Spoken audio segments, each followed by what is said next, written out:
Take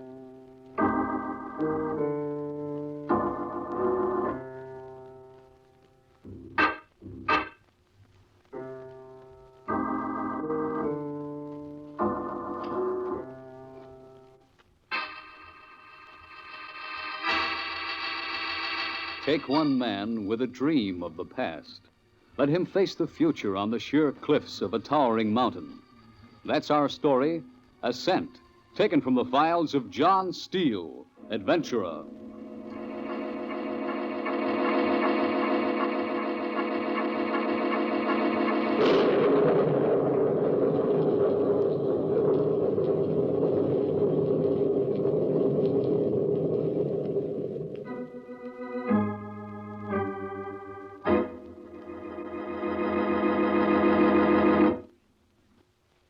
Hello, friends.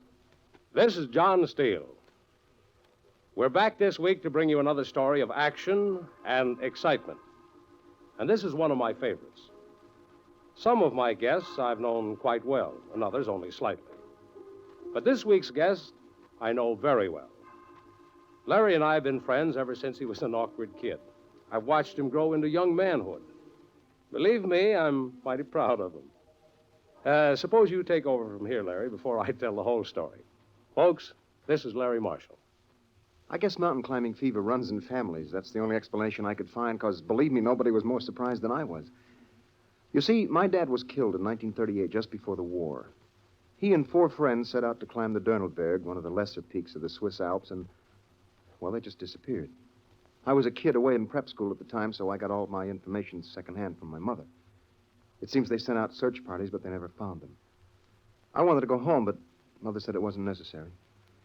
I remember lying in my bunk up at school late at night crying, swearing that someday I'd climb that mountain and find out what happened to my dad. Then the war came along and postponed my plans. But after the war, I took my discharge in Europe, wrote the families of all of Dad's original party, asking them to help finance the expedition. And this was the surprise. They all wanted to come along. So I went ahead to Oberhofen, the little town at the base of the mountain, and settled down in a cozy inn to wait for the others. Within a month, they were all there, including John Steele, who'd come over at Mother's suggestion. It's good to see you again, Larry. Oh, it's good to see you, too, John. John, why did Mother ask you to come? Well, you know how mothers are. Still doesn't trust me to take care of myself. I wouldn't say that. It's hard for your mother to realize. John, I've been through a war. I know. I'd resent it under any other circumstances. You mean because I was your dad's closest friend? Yeah, I guess so. Well, that's the only reason I came. Well, I'm glad you did. I was supposed to go on that trip with your dad. Oh, I never knew that before. Yes, everything was all arranged. It's funny you never told me. Canceled my plans at the last minute. Why? I don't know. John, does it strike you as strange that all these people wanted to come along? Oh, I don't know. It's been 10 years. Why should they want to? You did. Well, I had a reason. Maybe they have theirs. What do you mean? Just conjecture. You're not worried taking a group of amateurs up the Dornelberg, are you? Oh, well, they've all had some experience. Oh, I didn't know that. Yeah. Besides, with you along, we're both seasoned climbers. Yeah. Well, come on. You may as well meet them now. Okay. There's certainly a strange collection. I'm not surprised. Well, folks, here's the fellow we've been waiting for. John, this is Michael Murphy, John Steele. Hello, Mr. Murphy. Call me Mike, John. Everyone else does. Mike it is. Mike's brother was on the trip with Dad. Yeah, I remember. John, this is Jerry Livingston. Hello, Jerry. How do you do, Mr. Steele? Well, since we're being informal, why don't you just call me John? Well, I'd rather not. Whatever you say. Jerry's in the same spot I'm in. He lost his dad on the trip, too. Yes. And this is George Weishart. Oh, Steele. Doing a little celebrating, eh, George? Nothing wrong with celebrating a No, good... of course not. It's just that if I'm going to guide this party, then I'm responsible for your safety. I've been up a lot tougher mountains than Dornelberg. This time of year, any mountain's tough. Well, don't worry about it. Dornelberg may have killed my brother, but it won't beat me. Oh, I'm sure George will be in shape by morning. Oh, sure. This is Virginia Hamilton, John. How do you do, John? Hello, Virginia. Isn't it just too exciting for words? I suppose you might say that. I mean, the anticipation and everything after all these years. Yes, of course. I know just how Mother felt the night before they left. Perhaps. Dear Dad, he's such an old stay-at-home, but Mother used to enjoy this sort of... Yes, if you'll excuse It's me. sort of elemental. Of course. Now, I feel almost... yes, Virginia. We have 8 days of hard work ahead of us, folks. Is there anyone who feels he can't make it? No, of course not. Okay. Larry has gotten all our equipment ready. Now, I've arranged for us to be awakened at 4. In the morning? Yes, Virginia. We have to be on our way by 5. But that's so early. Well, good night, folks. See you all in the morning. Yeah, good night, Good night. Mr. Steele. Time to turn in, Larry. Yeah. I think I'll get just a breath of air before I hit the sand. Good idea. Go on the terrace. Okay. Weather chart looks good. You never tell in October. No. Air feels clean. Uh-huh. Oh, it's a beautiful mountain. Yes, it is. Doesn't seem possible. What? After all these years, I'm here. I was hoping you'd forget about this during the war. Well, I almost did. Can't wait any longer. What do you expect to find up on that mountain, Larry? Oh, I don't know. I don't know. Are you sure you want to make this trip? Yes, John. Very sure.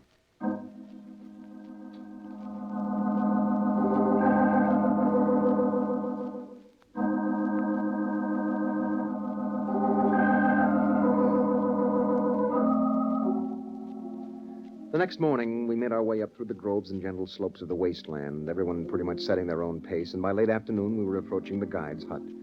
I noticed that Weishart had lagged behind a couple of 100 yards, so I dropped back to see if he was all right. Everything okay? Just taking my time. There's no hurry. Almost there now. Yeah, I know. You know? I mean, it's, after 5. I assume we're getting close. Oh. George, what was your brother like? Hmm? I said... I heard you. Well, If you don't mind. of course. I had no idea. After 10 years, you wouldn't want it. Did I say something funny? Very. Well, I guess... There was no love wasted between me and Tom. Oh. I hated him. But then why... Why what? Why do you want to go up the mountain? You know, you ask too many questions, kid. Maybe I do. You mind your business. I'll mind mine. That's okay with me. Well, it's just over this slope. Good. Yeah, there it is. The others are already there. Meaning? Nothing, George. Oh, John, where's Virginia? Down by the brook, cooling her feet. Oh, I think I'll take some of the sand. Just call when supper's ready. Okay.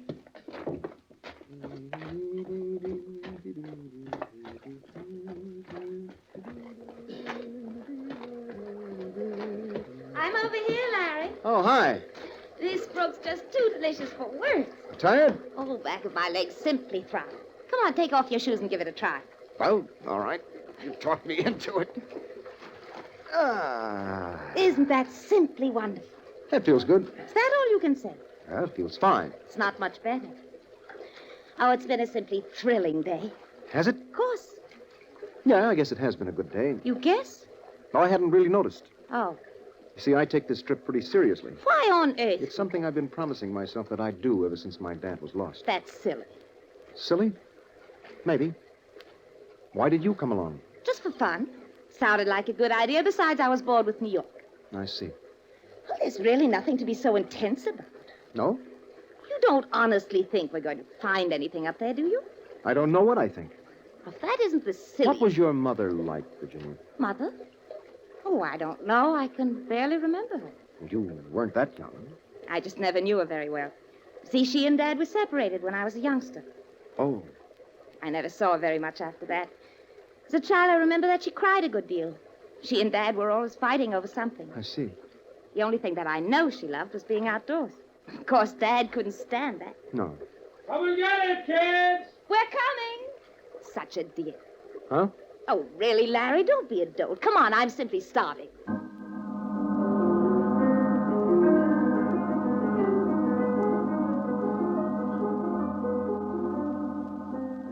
By mid-morning of the next day, we had reached the foot of the glacier lying between two huge ridges that swept up the Dornelberg. When we got up on the smooth ice of the glacier, John insisted that we rope up as a precaution. So we split up into two teams, Steele, Virginia, and Weishart on one rope, Jerry, Murphy, and myself on the other. John led the way, sounding with his ice axe before each step and watching for the discolorations that were sure signs of the voids under them. A sense of uneasiness was growing inside me. I wanted to know more about these people I was climbing this mountain with. Can't we rest a bit, John? I'm simply exhausted. Okay, Virginia. Can't waste time if we're going to make the first terrace by dark. 5 minutes more won't make that much difference. Well, how you doing, Jerry? Okay. Well, just sit where you are. Yeah. You okay, Mike? Strap on my rucksack's been loosening up for the last hour. Oh, well, here, I'll help you. Yeah. Really beautiful up here, isn't it? Yeah. So clear. There, try that. Yeah, that's much better. Cigarette? Oh, thanks. Lips are about to split. We'll use more windburn cream. Must have a gallon of the stuff on now. What causes those ice towers? Buckling pressure where the glacier meets the mountain. They're beautiful. Yeah, to look at, you mean. Yeah, what do you think? Well, if one of them falls over and starts down the glacier, you don't want to be in the way. Yeah, I see what you mean. Pretty risky, huh? Well, nothing about mountain climbing that's easy. Makes me wonder Oh, what? what we're all doing here. Why did you come? Really Mary's idea. Who's Mary? Pat's wife, he was my brother. Oh. See, I was always crazy about Mary, and when Pat was lost, well, I waited the proper time, then I asked her to marry me. She said no. Because while Pat was legally dead, she still felt married in the eyes of the church. Kind of a funny attitude, because after all, they never did get along. Oh, I see. Whose fault was that? Who can say? Pat was a nice guy. Mary's a little hard to live with. I think I could get along with her. Uh-huh. Anyway, she said if I came on this trip and found any real evidence that they were all killed, then she'd marry me. Search parties never found them. I know. Well, then why? The only unusual angle of the whole deal was the fact that just before he left, Pat took $50,000 out of the bank in cash. That's a lot of dough. Yeah, for a trip to Europe. Yeah. Okay, folks, on your feet. Okay, John. Listen, Mike, I want to talk to Jerry. Don't get too close to us, huh? Yeah, sure. That's just between you and me, Larry. Right.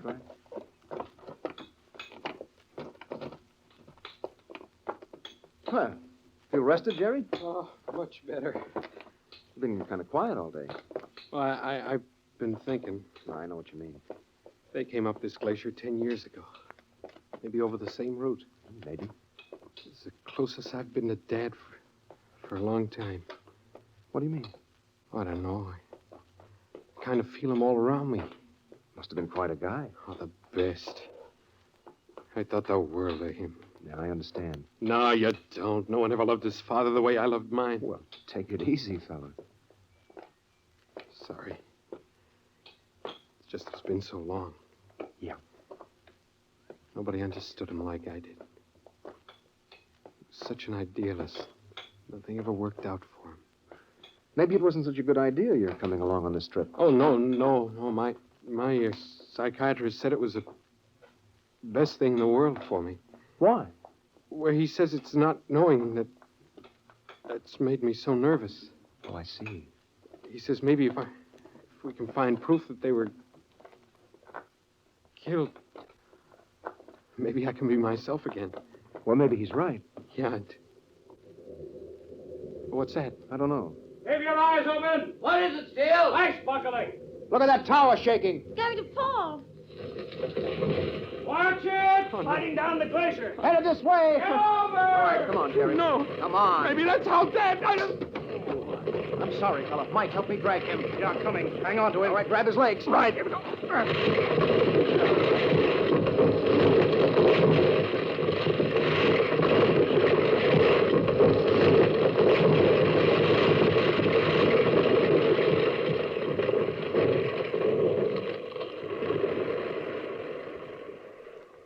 Everyone okay? I turned my ankle. Oh, that was close. Okay, Mike. Yeah, okay. Jerry, come on, kid.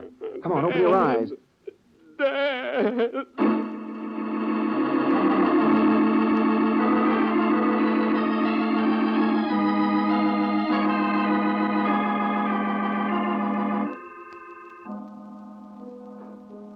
We made it over the ice fall and up to the first terrace by dark. The next morning, Virginia's ankle was so swollen that John decided to leave her with the tent and enough supplies while the rest of us pushed on. It had turned cold during the night, and we all pulled on extra sweaters and mittens before we started climbing. We worked our way up the gentle slope of the terrace till mid-morning when the ledge became noticeably narrower. What do you think, John? Terrace is good for another couple hundred of yards. I haven't seen anything that looked scalable. I've been watching, too. You gotta find something soon. Well, maybe we should have started around the other way. Never lose altitude if you can help it. Cardinal rule of mountain climbing, Jerry. Really cuts in here. Yeah. John, hold it. Huh? How about right here? Pretty steep. Little at first. If we can get up the first 30 feet, looks like the cliff face falls off after that. The corner isn't bad. You get a leg on each side. It might go. I'm willing. All right, what do you say, George? It's okay by me. It's the best we've seen. Well, let's go then. Right. Rope up, everyone. Right. Yeah. I'll lead. Then George, Jerry, Mike, and Larry, you bring up the rear. Yeah. Okay. Tie those knots tight. I'll leave about 40 feet between you and George, Jerry. Yeah. Here goes.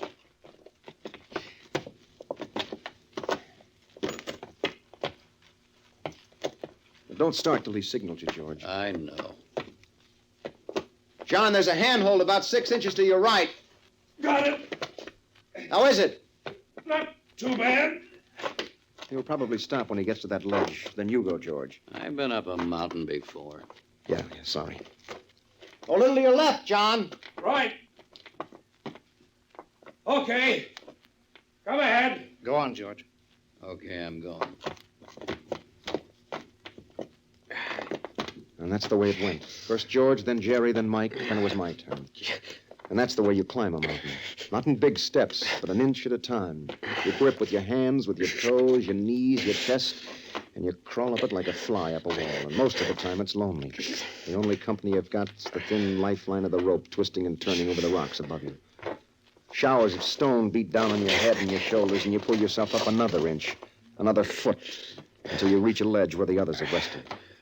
But by that time, they've gone on. And then way above, you hear the leader hammering in steel pythons as he reaches the tough part of the climb. And later, you reach the python yourself, and you feel the steel spike in your hand, and new energy flows through your muscles because you know others have been there before you.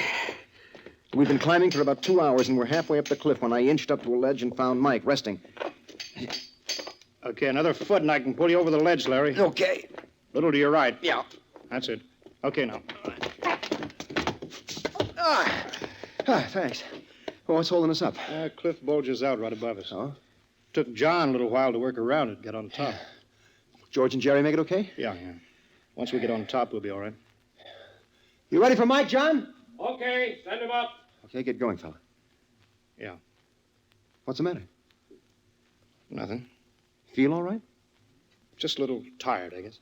You want to rest? No, I'm okay. Well, work your way straight out on the ledge about 10 feet and then start up. Right. And that's it. Another couple of feet. Okay, now up. That's it. There's a toe hold to your right, up about a foot. Don't look down, Mike. Now, there you got it. Good. Now, can you reach that python? Don't think so. Well, look, shift your weight to your left foot. Good. Now, stand on your toes and lean for it. Can't make it. Don't look down. I'm slipping. Hang on. I'm gonna fall. Grab the rope, kick away from the cliff. What happened? Mike fell. Is he hurt? I don't know. Hit his head. Mike, you hurt? Help me. All right, hang on.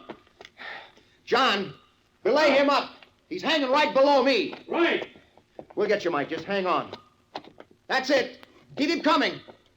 More. Another 20 feet. Hang on, Mike. 10 feet now. Keep him coming. That's it. 5 now. All right, hold it, John. I can reach him. Don't reach for him. Pull him in. Right. All right, slack off. Hold it now. Okay, John, I got it.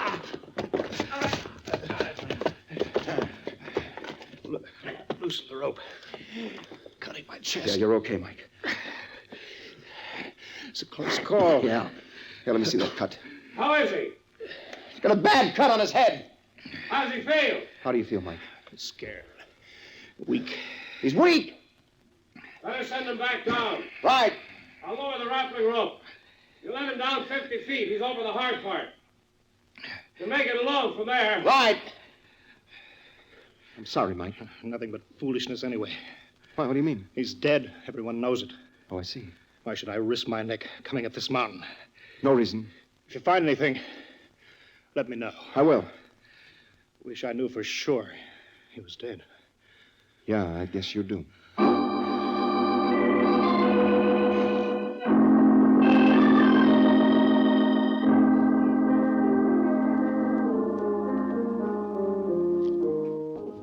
We lowered Mike back down the cliff till he could go on by himself, then I worked my way up to the others. Once over the bulge, the rest was easy, and we made the second terrace by late afternoon.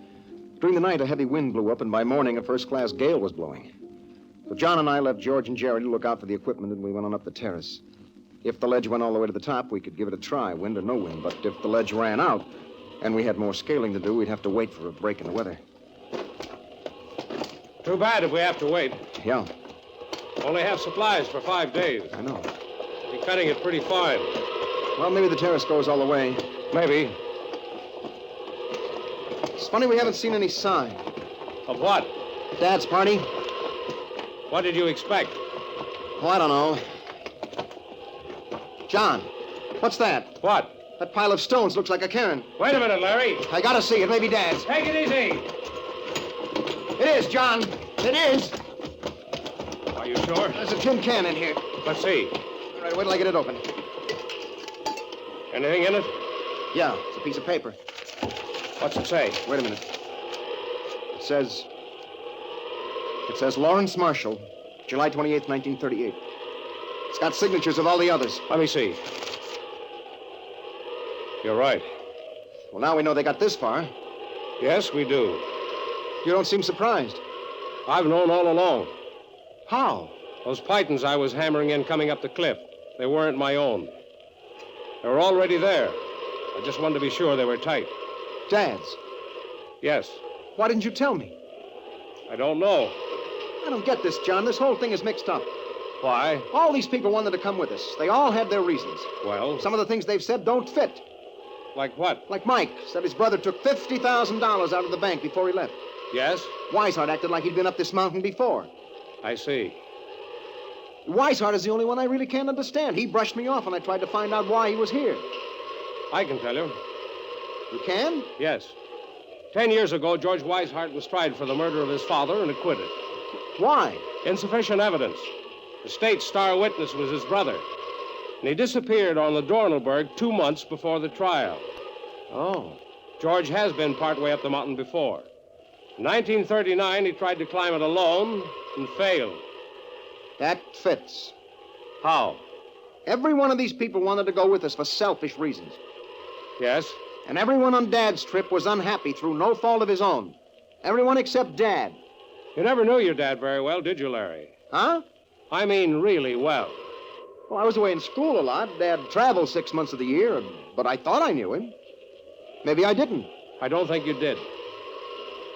You know, from the beginning, I've had the feeling you didn't want me to make this trip. I didn't. Well, why? I can't explain. You think Dad and the others... I don't think anything. I won't forget that, John. And somehow I'm going to prove you wrong.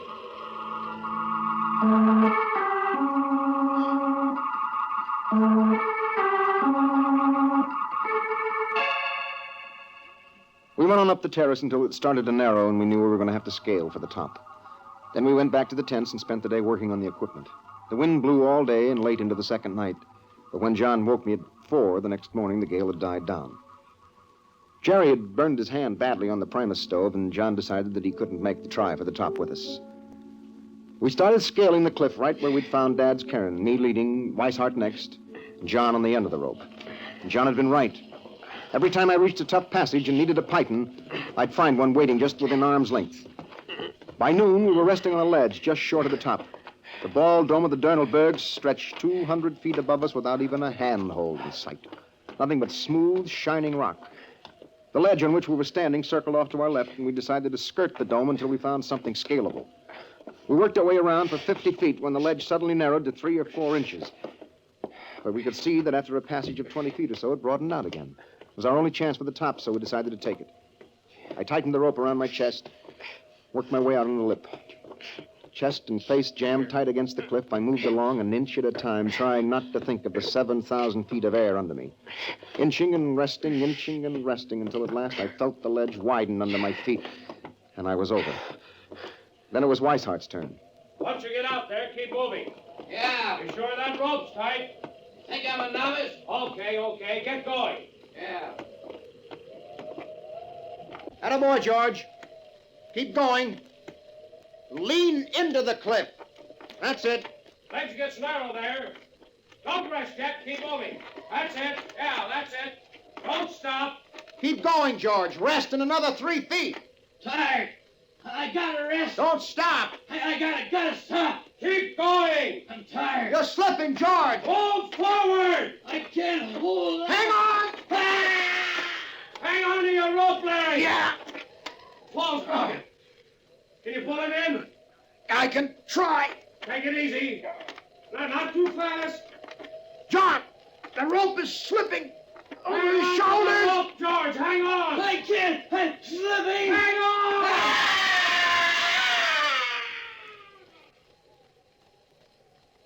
You okay, Larry? Yeah. I'll be right over. When something like that happens on a mountain, you just got to try and forget it. You got to push on, try not to think that it might have been you. John made it over to me. We worked our way along the ledge again. Finally, we found a cleft in the dome that looked scalable, and we started up. And like before, there were Dad's pythons waiting to give me a hand. In an hour, we were 10 feet from the top. Go hold up another foot, Larry. All right. That's it. Can you reach that python? Yeah. Now, pull yourself up to that ledge. Good. All right, it's easy from here. Okay, John, I'm up. Be right with you. Come on, I can pull you up from here. Okay. All right, come on. All right, now kick free. That's it, 5 feet. There. Thanks. Well? We made it. Yeah. It's beautiful up here. You can see for miles. Yeah. The world seems pretty far away. Yes. Dad's pythons led all the way to the top. Meaning? They made it, too. Ought to be a cairn or something around here. Take a look. I don't see anything. Look some more. John! John, come here. What is it? It's the other side of the mountain. Yes? Pythons leading down. Well, They must have come up one side go on. and just gone down the other. Yes. You mean Dad and the others are still... Yes. You've known all along. I was supposed to make that climb with your dad. Why didn't you ever tell me? I didn't know whether or not you could keep their secret. Well, Larry, what are you going to tell the others? Well, I'm going to tell them we found the spot where they fell. Come on, John, let's get going.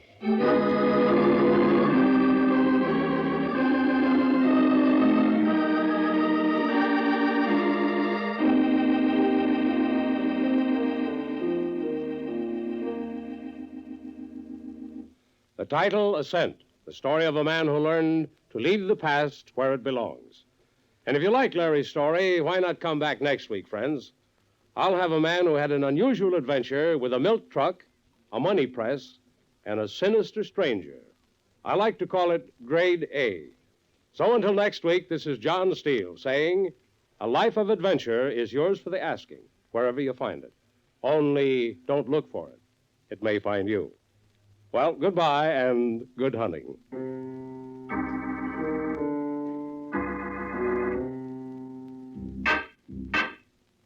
Remember, next week, Mutual presents Grade A, another story of suspense and action from the files of John Steele, adventurer.